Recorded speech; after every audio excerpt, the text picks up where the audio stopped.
গায়ে হলুদ এইসব রিচুয়াল কমপ্লিট হওয়ার পরে রাতে সেজেগুজে চলে গেছিলাম বরযাত্রীর উদ্দেশ্যে। আমি আর মা দুজন মিলে প্রথমে গিয়ে দেখি বাস তো পুরোই ফাঁকা, কেউই লোক নেই। দেন আস্তে আস্তে বাস আমাদের এগোতে থাকে আর আমরা পৌঁছে যাই আমাদের গন্তব্যস্থানে চিত্তরঞ্জনে। তো এখানে যে রিসর্টটা নেওয়া হয়েছিল দারুণ সুন্দর ছিল, যেটা হয়তো তোমাদেরকে ভিডিওর মাধ্যমে আমি বোঝাতে পারবো না যে কতটা সুন্দর ছিল।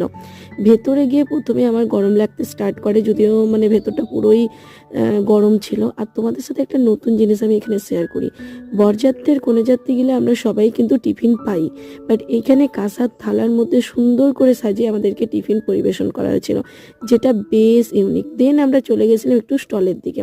স্টলেও কিন্তু বেশ ভালো ভালো জিনিস ছিল। প্রথমে এই জিলিপি লাবড়ি খাচ্ছিল, সেটা তোমাদেরকে একটু দেখিয়ে দিলাম। আর আমি দেন নিয়ে নিয়েছিলাম একটুখানি পকোড়া। এটা যদিও ভেজ পকোড়া ছিল, আর সাথে ছিল 2 রকমের কাবাব। আমি তো চিকেন কাবাবই নিয়েছিলাম, পনির নিইনি। আর এইদিকে ছিল মকটেল। তো কেমন লাগলো ভিডিওটা অবশ্যই জানো।